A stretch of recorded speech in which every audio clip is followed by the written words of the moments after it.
Assalamu alaikum students. In geography, we are doing economics of India and Brazil, even occupation also. We have already finished one episode. Today we will be starting the another episode. Agriculture in India. It is given away a comparison of India and Brazil in GDP and population engaged. See here, contribution of sector in GDP of the year 2016 is given. Primary, secondary and tertiary. 67% is the contribution of GDP of Brazil through tertiary sector. 5.5 through primary and 27.5 through secondary. India is less in tertiary, 57%, and more in primary, and again less in secondary.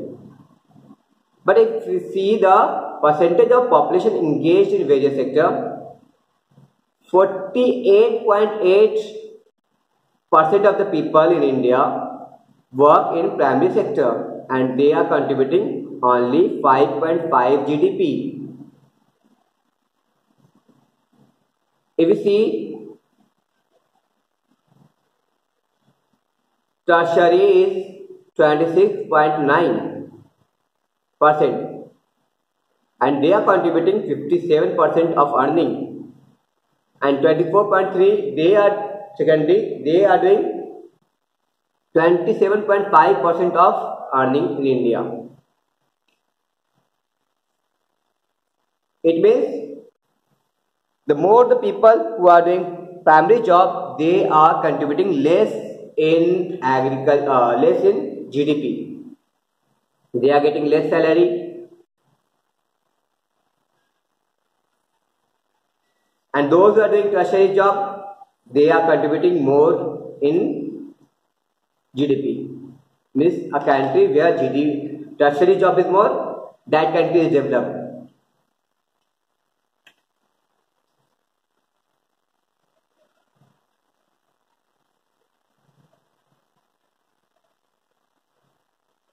You can observe the beautiful field. Farming is shown here. Around 60% of land in India is under cultivation. India is an agriculture country. So most of the people are busy in agriculture. Here, beautiful again.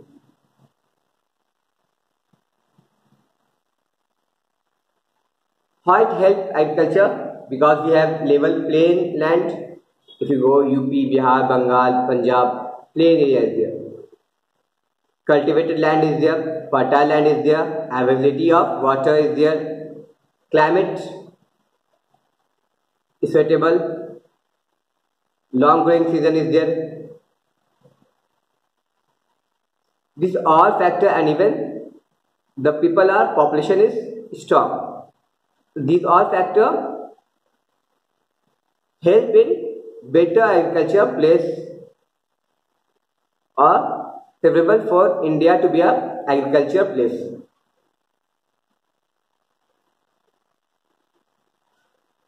These all are the reasons. Water is not mentioned over here. Population is not mentioned over here.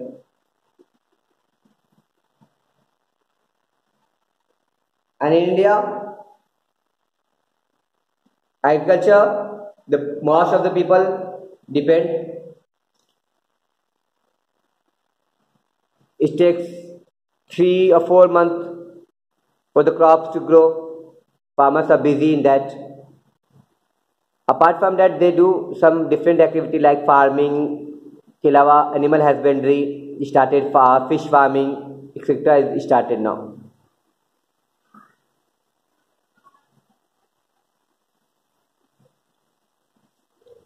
What the meaning of subsistence over here? Subsistence means the farmer are growing crops for themselves. It is enough crops is grown by them to meet their family need only. If they have surplus food, what it will be done? They will sell and they will earn the money. But in India, only farmer is doing subsistence. It means only for their family only, annual need of their family. That much agriculture they are able to do.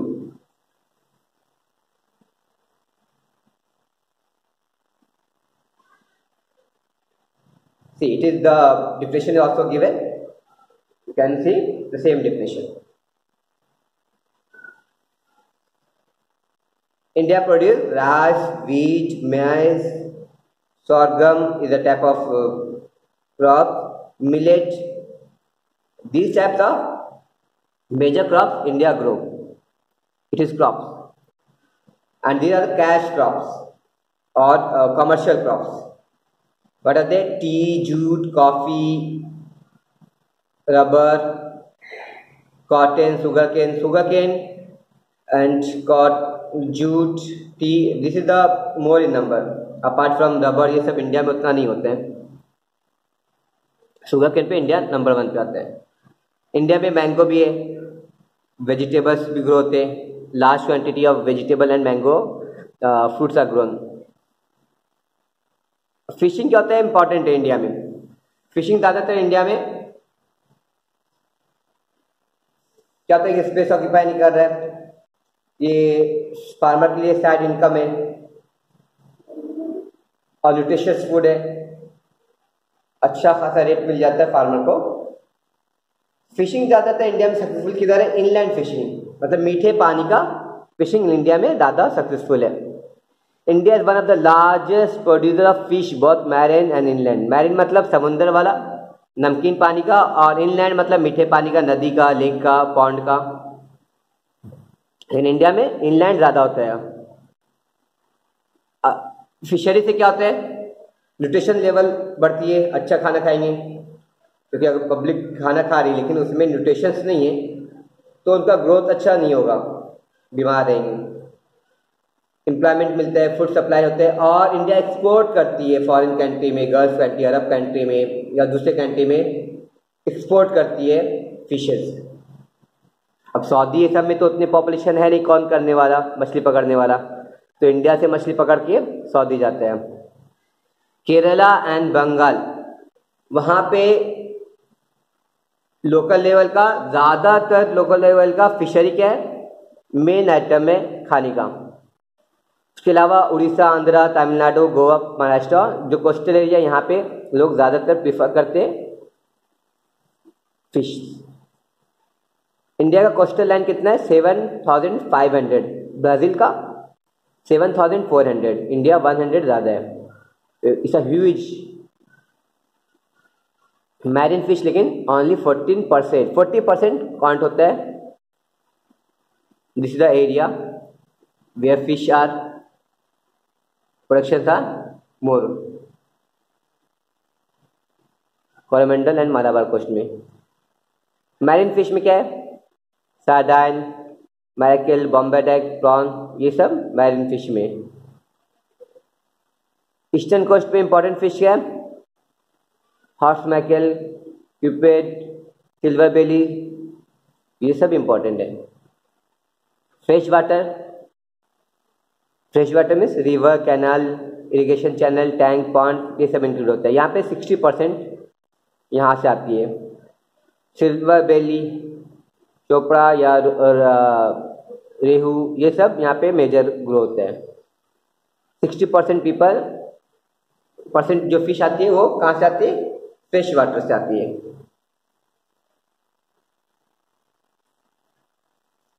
अभी mining का देखते हैं. जो छोटा Nagpur plateau, ये Jharkhand, mostly Jharkhand, some part in Bihar and some part in Orissa, तो India का store house कहा जाता है. सबसे ज़्यादा मिनरल्स यहाँ पे मिलते हैं छोटा नागपुर प्लेटो में.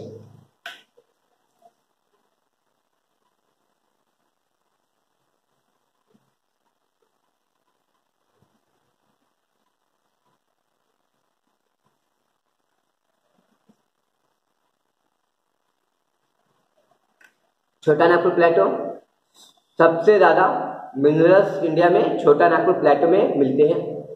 It include full Jharkhand area. यहाँ पे आयरन ओर सबसे ज़्यादा है, यहाँ पे कोल सबसे ज़्यादा, माइका है, यूरेनियम है, कॉपर है। These all the minerals are found over here in छोटा नागपुर प्लेटो। तो स्टोर हाउस ऑफ मिनरल्स कहा जाता है इंडिया का ये। अब जहाँ पे मिनरल्स है तो वहाँ पे लोग मिनरल्स का काम करेंगे। अब कोल ये सब थोड़ा थोड़ा दूसरा जगह पे भी है, महाराष्ट्र में इस एरिया में कोल है। मिनरल्स ऑयल जो नेचुरल ऑयल होता है, पेट्रोलियम डीजल जिसे निकलते हैं, तो डिगबॉय जो कि आसाम के पास है, बॉम्बे है आपको मालूम होगा यहाँ पे, और थोड़ा कालियन कालोल ये सब एरिया में निकलती है। लेकिन जो मुंबई हाई और आसाम का डिगबॉय ये ज़्यादा फेमस है। अभी बोलते हैं कि जो रिवर है कृष्णा, उनके बेसिन में वैली में भी क्या है, गोदावरी रिवर के बेसिन में भी है नेचुरल ऑयल। इसके अलावा जो मार्बल राजस्थान, कुडप्पा इन आंध्रा, ये सब एक्सपोर्ट होता है बाहर में। मार्बल सऊदी, गल्फ, कुवैत में, ये सब कंट्री में एक्सपोर्ट होती है मार्बल्स। इंडस्ट्री इंडिया का देखते हैं। India iron and steel industry में बहुत अहेड है, ऑटोमोबाइल में, सीमेंट में, केमिकल में इंडिया भी अहेड है। इसके अलावा ब्राज़ील भी इस चीज़ में है, आयरन, सीमेंट, केमिकल, ऑटोमोबाइल में ब्राज़ील भी आगे है एज इंडिया। ये सब हैवी इंडस्ट्रीज होती है।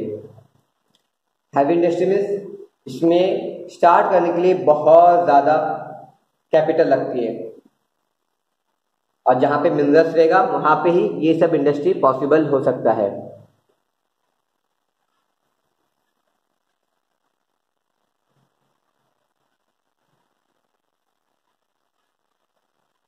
देखो यहाँ पे टेक्नोलॉजी है बेस्ड इंडस्ट्री, यहाँ पे टेक्नोलॉजी लगती है, जैसे आईटी सेक्टर, कंप्यूटर इंडस्ट्री हो गया, इलेक्ट्रॉनिक हो गया, वो सब।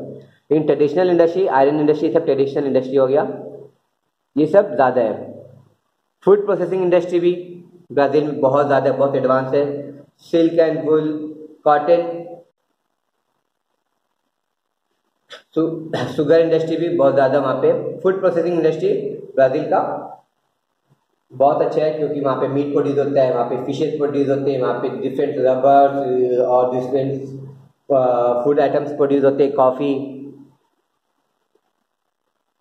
अब ज़्यादातर इंडस्ट्री किधर है ब्राज़ील में? साउथ एंड साउथ ईस्ट में।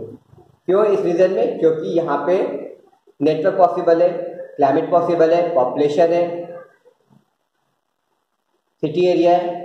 और नॉर्थ में, नॉर्थ ईस्ट वेस्ट में ये सब चीज़ नहीं है, क्योंकि वहाँ पे क्लाइमेट डेंस फॉरेस्ट पॉसिबल नहीं हो पा रहा है इसी वजह से। तो अभी क्या हो रहा है,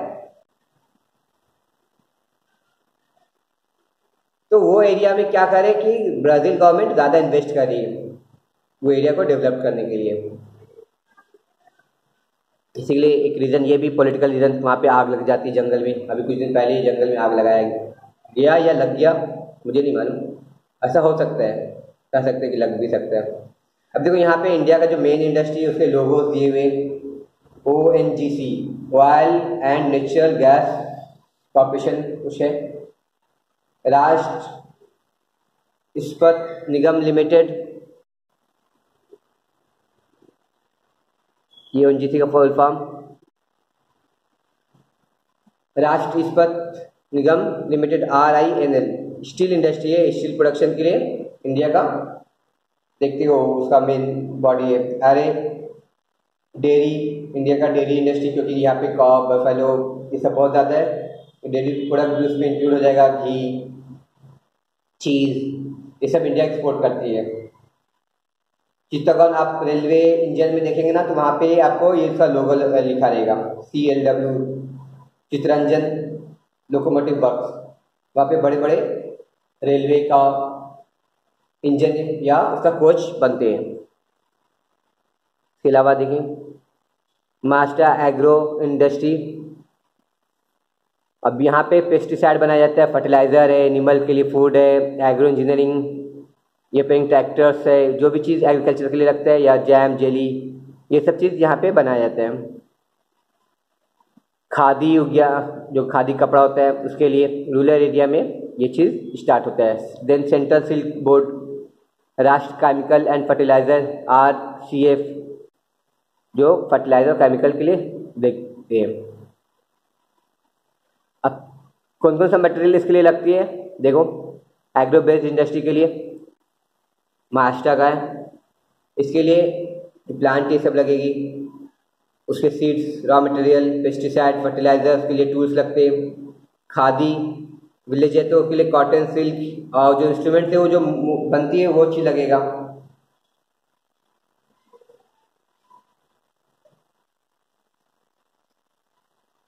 एनिमल बेस्ड इंडस्ट्री प्रोडक्ट में अरे मिल्क प्रोडक्शन है, सेंट्रल सिल्क प्रोडक्शन में सिल्क प्रोड्यूस होता है। Minerals and metal based industry के लिए ऑयल, गैस, रास्ट, इस पर स्टील इंडस्ट्री तो स्टील लगेगा, क्रूड ऑयल के लिए क्रूड ऑयल लगेगी।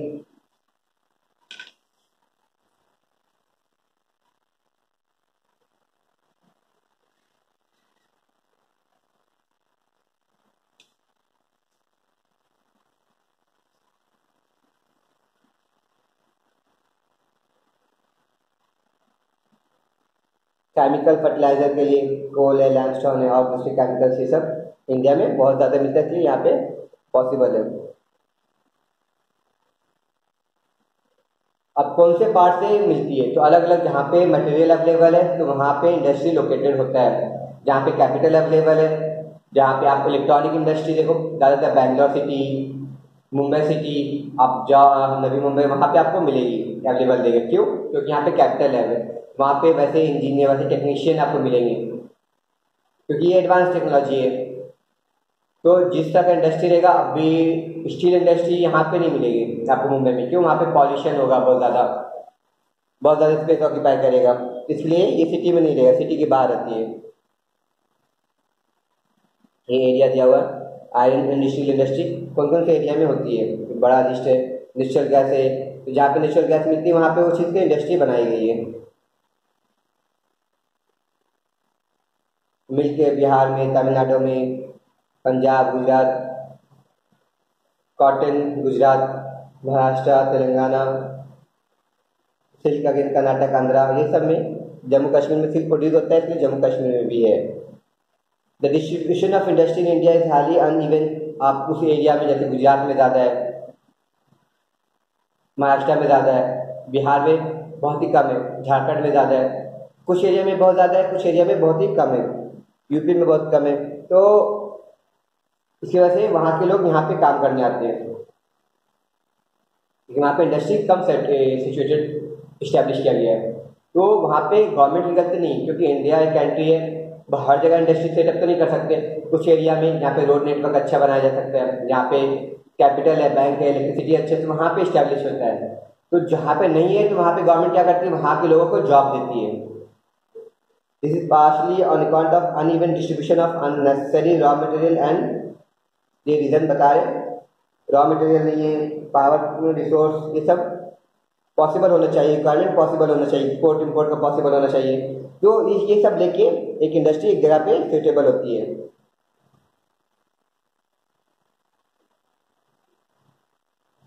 लास्ट टर्न के पास रहते हैं, क्योंकि वहाँ पे इंटरप्राइजेज है, फाइनेंशियल रिसोर्सेज और अदर कंडीशन है, अच्छे स्किलफुल वर्कर मिलेंगे आपको। अब ये सब रिजर्व है, मेटेलिक मिनरल्स यहाँ पे मिलते हैं इंडिया में। मेटेलिक मिनरल्स इंडिया में ये सब एरिया में बहुत ज़्यादा फाउंड होती है, पाई जाती है। दिस इज हाईवे मेटलर्जी में भी आयरन है, स्टील और ये सब कुछ मैन्युफैक्चर हो रहा है, ये बड़े बड़े लेवल पे। और कई एकर्स में, किलोमीटर के एरिया में ये इंडस्ट्री सेटेबल होती है, जिसके लिए बहुत ज़्यादा कैपिटल, बहुत ज़्यादा पैसा लगता है।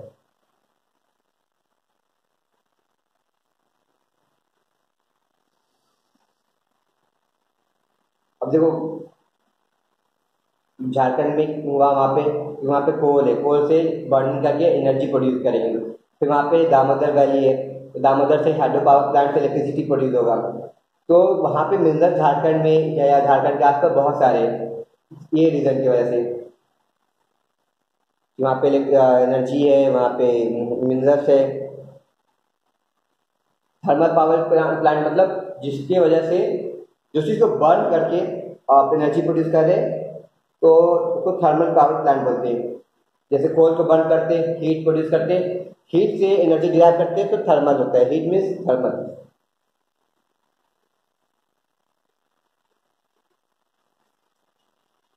रिफ्रैक्टिव मटेरियल देखो यहाँ पे लिखा हुआ, मैंने चैप्टर पढ़ा था इफेक्ट ऑफ इलेक्ट्रिक करंट, उसमें ट्रांसिस्टेंट था, रिफ्रैक्टिव मटेरियल है। उसी तरह दूसरे जो अलॉय होते हैं वो मटेरियल को क्या करते हैं, यूज करते हैं। फर्नेस जब देखा तो आयरन तो फर्नेस के अंदर जलेगा, तो फर्नेस क्या चीज़ का बना रहेगा, रिफ्रैक्टिव मटेरियल का। ठीक है, आयरन को मेल्ट करते करते ऐसा नहीं हो कि वो मटेरियल फर्नेस क्या हो, खराब हो जाए या मेल्ट हो जाए। राजस्थान में भी बहुत सारे मिनरल्स है, कॉपर, लेड, जिंक। कर्नाटक में स्टील, मैंगनीज, एल्युमिनियम। तमिलनाडु में एल्युमिनियम, मेटल इंडस्ट्री, ये सब वहाँ पे है। जूट इंडस्ट्री बंगाल में, सबसे ज़्यादा जूट प्रोड्यूस होता है कहाँ पे, बांग्लादेश में। जब प्लास्टिक नहीं था, प्लास्टिक का आप देखो अभी बैग निकली, पहले प्लास्टिक नहीं था तो जूट का बहुत ज़्यादा डिमांड था। जब प्लास्टिक का इन्वेंशन हुआ तो जूट का डिमांड क्या हुआ, कम हो गया। जूट की गोनी अब नहीं आती है, प्लास्टिक की गोनी होती है, क्योंकि वो वाटर प्रूफ होती है। पहले जूट का चलता था। जूट क्या है, बायोडिग्रेडेबल है, खुद से सड़ जाएगा, प्लास्टिक नहीं सड़ती है। जूट, कॉटन, शुगर इंडस्ट्री, जहाँ पे रॉ मटेरियल मिलेगा वहाँ पे होती है। क्योंकि आप रॉ मटेरियल, अगर शुगर है, शुगर सबसे ज़्यादा इंडिया में शुगर इंडस्ट्री कहाँ है, महाराष्ट्र में, क्योंकि शुगर प्रोडक्शन यहाँ पे सबसे ज़्यादा है। रीज़न क्या, यहाँ पे प्रोड्यूस हो रहा है शुगर केन। तो अगर शुगर केन यहाँ पे प्रोड्यूस करे और इंडस्ट्री दिल्ली में रखेंगे, तो ट्रांसपोर्ट होते होते क्या होगा, शुगर सूख जाएगी, ड्राई हो जाएगा। तो ये क्या होगा, लॉस होगा फिर। तो जहाँ पे मटेरियल प्रोड्यूस हो रहा है वहाँ पे इंडस्ट्री क्या करते हैं, इस्टेब्लिश करते हैं।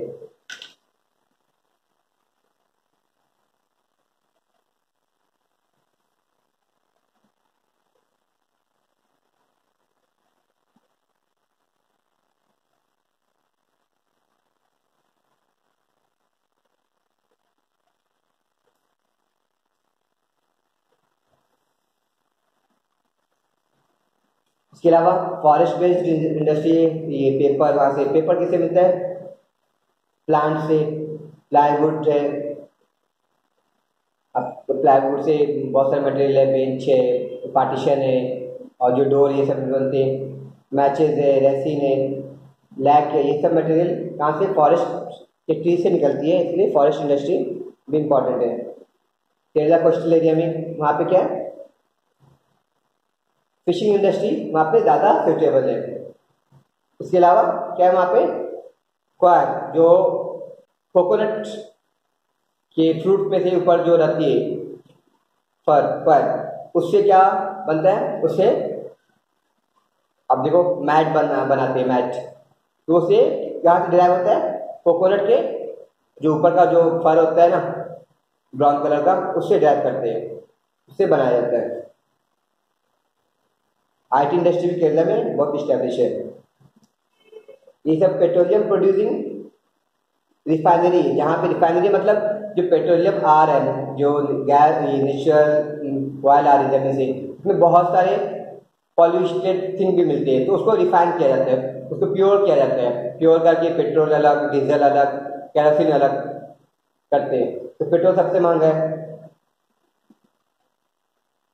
तो ये रिफाइनरी कहाँ पे देखो, क्या रिलायंस क्या रिफाइनरी है, तो रिलायंस किधर, गुजरात में।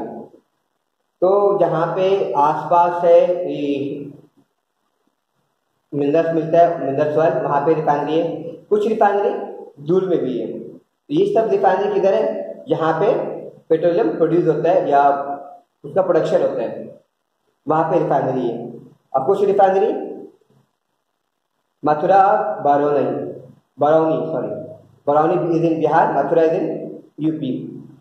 ये कहाँ पे दूर है, कोस्टल एरिया से भी दूर है और ऑयल प्रोड्यूसिंग एरिया से भी दूर है।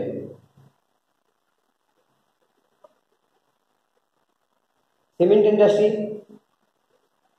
रॉ मटेरियल के ऊपर डिपेंड होता है, और ये सिटी एरिया में ज़्यादा लगता है। ट्रांसपोर्ट नेटवर्क होना चाहिए, क्योंकि घर में किधर बनता है, ज़्यादातर सिटी में बनती है।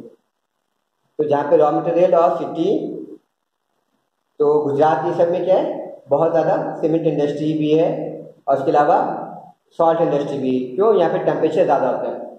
सॉल्ट को ड्राई होने के लिए टेम्परेचर चाहिए, ड्राई एरिया होना चाहिए, ह्यूमिडिटी नहीं होना चाहिए। मुंबई में ह्यूमिड है, तो ह्यूमिडिटी से क्या होगा, सॉल्ट अगेन वेट हो जाएगा। तो राजस्थान, गुजरात और तमिलनाडु में सॉल्ट इंडस्ट्री है। इसके बाद जो एडवांस इंडस्ट्री है, like mechanical engineering, electrical, automobile, fertiliser, numerous consumer industry, ये सब इंडिया में अलग अलग जगह पे सुटेबल है, जहाँ पे रॉ मटेरियल है, जहाँ पे फाइनेंस है, तो वहाँ पे होता है। और ये एडवांस है, तो इसमें ज़्यादा अच्छे स्किलफुल लेबर लगते हैं। तो ये ज़्यादातर बड़े बड़े सिटी के आसपास होती है, बड़े बड़े सिटी के आसपास होती है सब इंडस्ट्री। ट्रेड देखते हैं इंडिया एंड ब्राज़ील का।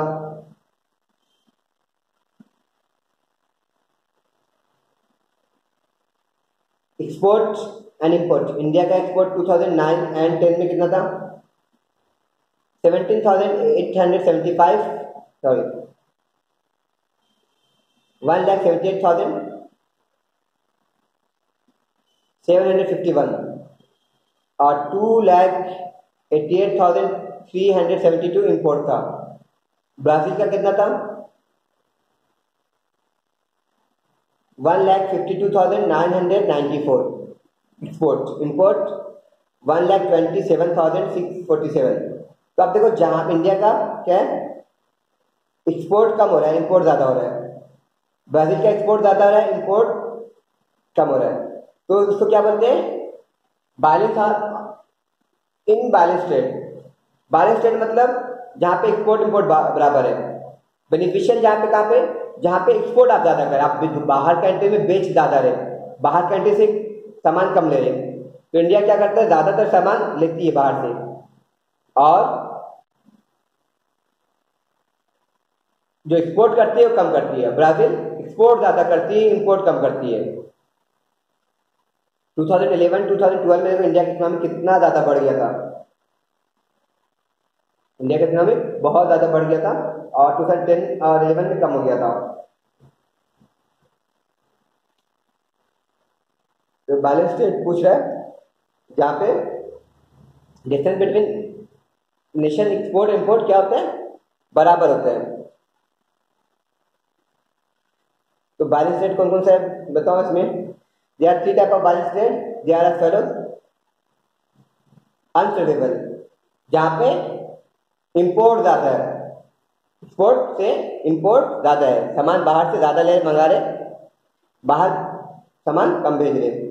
फेवरेबल, जहां पे आप ज्यादा एक्सपोर्ट कर रहे हैं, जैसे ब्राजील ज्यादा एक्सपोर्ट कर रहा है, बाहर से सामान कम लेके आ रहा है। बैलेंस, जहां पे दोनों बराबर होता है। तो कौन से कंट्री में हर साल एग्जिट हो रहा है इंपोर्ट? इंडिया में इंपोर्ट ज्यादा हो रहा है। एक्सपोर्ट किस में हो रहा है ज्यादा? ब्राजील में एक्सपोर्ट हो रहा है। इंपोर्ट इंडिया में हो रहा है, एक्सपोर्ट ब्राजील में ज्यादा हो रहा है। तो कौन से बैलेंस ऑफ ट्रेड कौन से फेवर में? ब्राजील का फेवरेबल टाइप में है, फेवरेबल टाइप में, क्योंकि यहाँ पे फायदा ज्यादा है। अब जो एक्सपोर्ट करके इंपोर्ट कर रहे हैं, तो जो पैसा बच गया वो क्या हो रहा है? कंट्री को फायदा हो रहा है। Favourable types of surplus trade भी बोलते हैं। इंडिया बैलेंस ऑफ ट्रेड कौन से? अनफेवरेबल में, क्योंकि यहाँ पे इंपोर्ट ज्यादा होता है।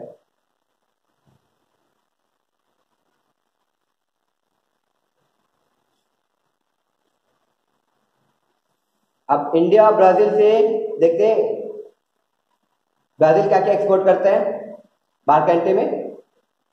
Iron ore, coffee, cocoa. Cocoa सबसे ज्यादा ब्राजील में होता है, कॉटन तो नहीं, coffee, iron ore, sugarcane Brazil में होती है सबसे ज्यादा।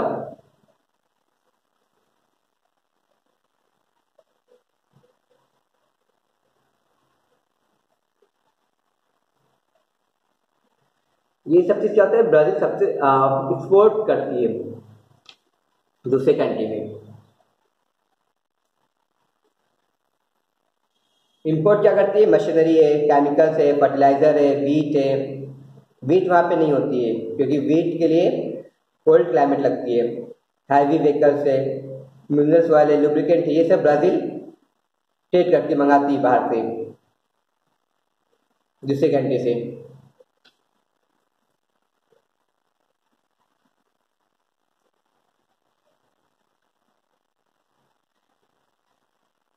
इंडिया क्या करती है, एक्सपोर्ट मैंगो है, टी है, कॉफ़ी, स्पाइसेस के लिए इंडिया बहुत फेमस है। स्पाइसेस, लेदर, इंडिया वर्ल्ड में नंबर 1 है मसाले और इसके लिए लेदर गुड्स के लिए। आयरन और इंडिया में बहुत ज़्यादा है, मैंगो सबसे ज़्यादा होता है इंडिया में। और कॉटन ये सब भी एक्सपोर्ट करते हैं, लेकिन इंडिया का उसमें लीडिंग नहीं है। इंपोर्ट क्या करती है, petrol, heavy machinery, purse, gold, silver, medicine और पेपर। इंडिया मेडिसिन भी एक्सपोर्ट करती है, इंडिया का काफ़ी ज़्यादा अर्निंग होता है मेडिसिन में।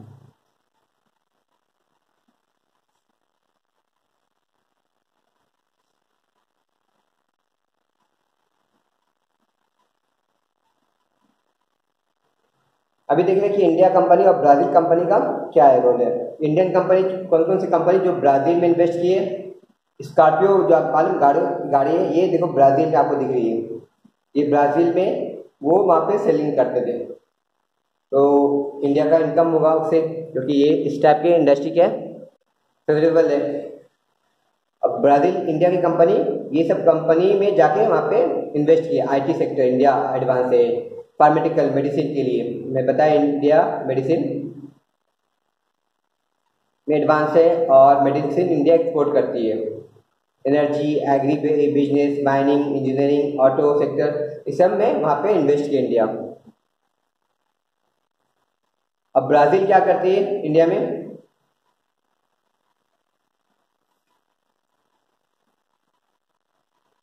क्या क्या चीज़ में इन्वेस्ट किया, ऑटोमोबाइल में, आईटी में, माइनिंग में, एनर्जी, बायोफ्यूल, फूडवेयर सेक्टर में इंडिया में इन्वेस्ट किए। ब्रिक्स, ये क्या, Brazil, Russia, India, China, south Africa, ये सब बड़े बड़े कंट्री जो कि आपस में क्या बना, एक रिलेशनशिप बना है कि हम बिजनेस करेंगे। अब इसी पैरेलल में जो है वो कौन है, अमेरिका।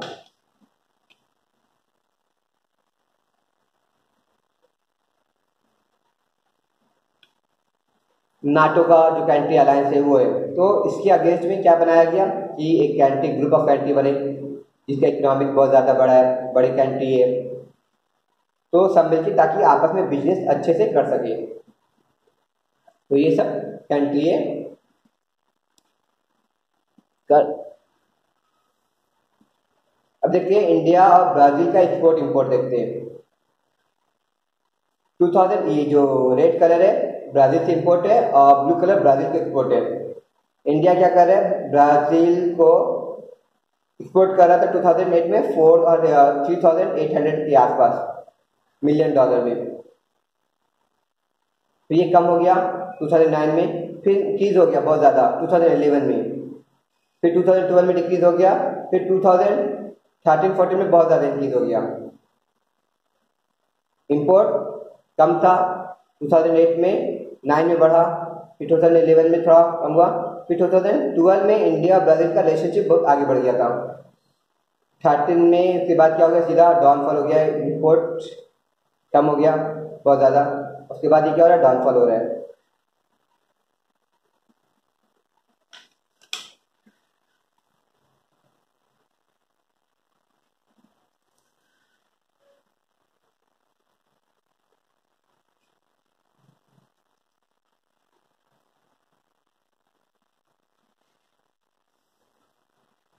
कौन से ईयर में export to Brazil exceed import, 2008, 10, 11, 12, 13। तो ब्राज़ील के साथ इंडिया का रिलेशनशिप क्या है, फेवरेबल है ज़्यादातर।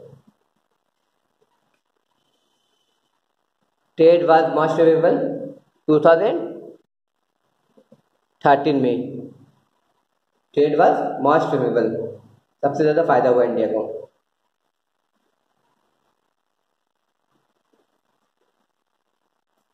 कौन से ईयर में वैल्यू ऑफ एक्सपोर्ट एग्जिट हुआ? 2009 में, 2012 में।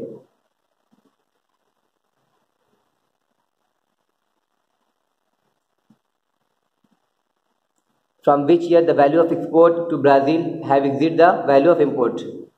कौन से ईयर में ज़्यादा हुआ है? तो ज़्यादा तो 2010 से 15 तक हुआ, सिर्फ 12 में क्या हुआ, कम हो गया था।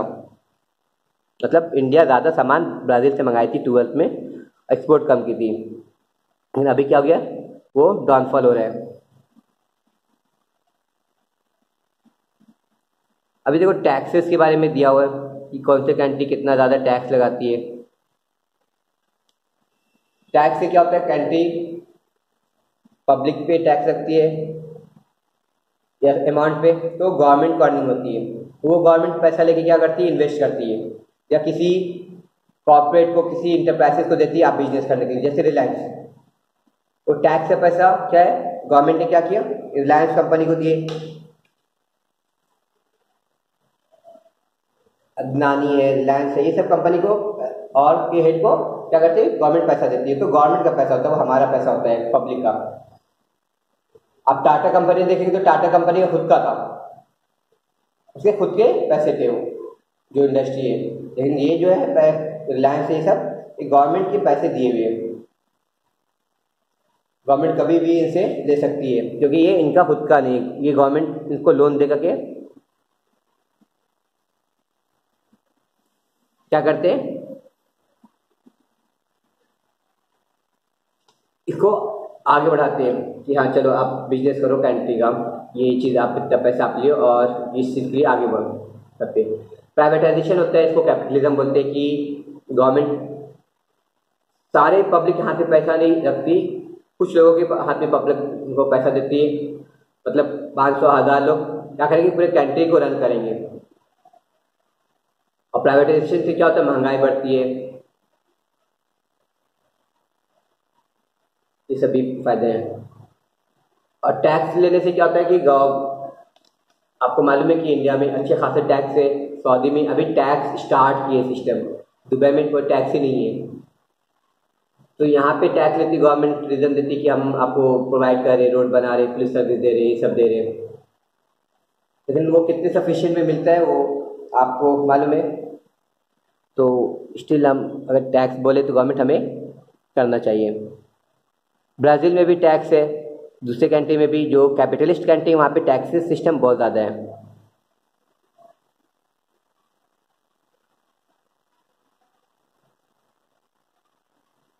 देखो करेंसी दिया हुआ है यहाँ पे, यूएस का करेंसी है।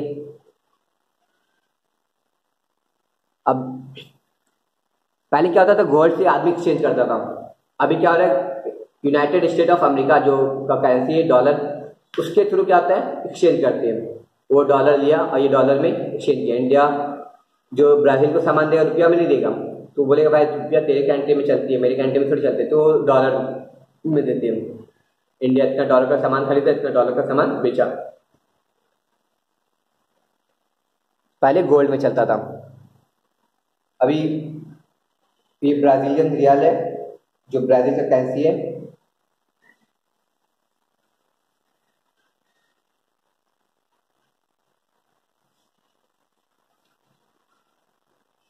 इंडिया का सिंबल है करेंसी का। $1 इक्वल टू कितना हो रहा है, 3.1297, इतना ब्राज़ीलियन डॉलर हो रही है। और रुपया में देखेंगे तो 64 है, अभी 70 के आसपास आ गया। तो ब्राज़ील के पैसे का क्या है, वैल्यू बहुत ज़्यादा है इंडिया के पैसे से।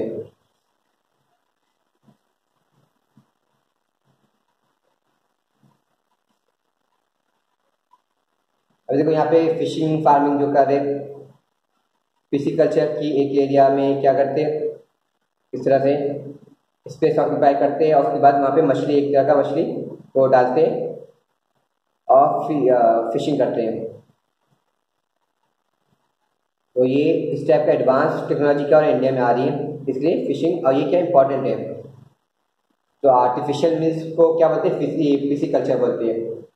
इससे क्या होगा कि फार्मर क्या कर सकते हैं, इसमें इन्वॉल्व हो सकते हैं अपार्ट फ्रॉम फार्मिंग। इंडिया में पानी भी अवेलेबिलिटी बहुत ज़्यादा है, ये सब इंडिया में होता है, वहाँ पे ब्राज़ील में उतना नहीं होती है, क्योंकि ब्राज़ील में खाने पीने का माशाल्लाह बहुत ज़्यादा है। इस तरह से टैंक भी बनती है ताकि फिश उसमें रहे, और जब भी आपको ज़रूरत है आप कोई भी फिश को क्या कर सकते हैं, कैच कर सकते हो। ये रिवर में ही ऐसा सिचुएटेड है। तो ये सब अलग अलग फिश क्या करते हैं, इसको ग्रो करते हैं, या आप बोल सकते हैं हाइब्रिड फिश है या पोल्ट्री फिश समझ सकते हैं। सैल्मन, कैटफिश एंड कॉड, ये सब फिश ग्रो किया जाता है कहाँ पे, पिसिकल्चर में। So this is the end of the chapter. Go through it and try to do solve the question answer. आप क्वेश्चन आंसर जितना सॉल्व करेंगे उतना ज़्यादा क्लियर होगा। अस्सलाम वालेकुम।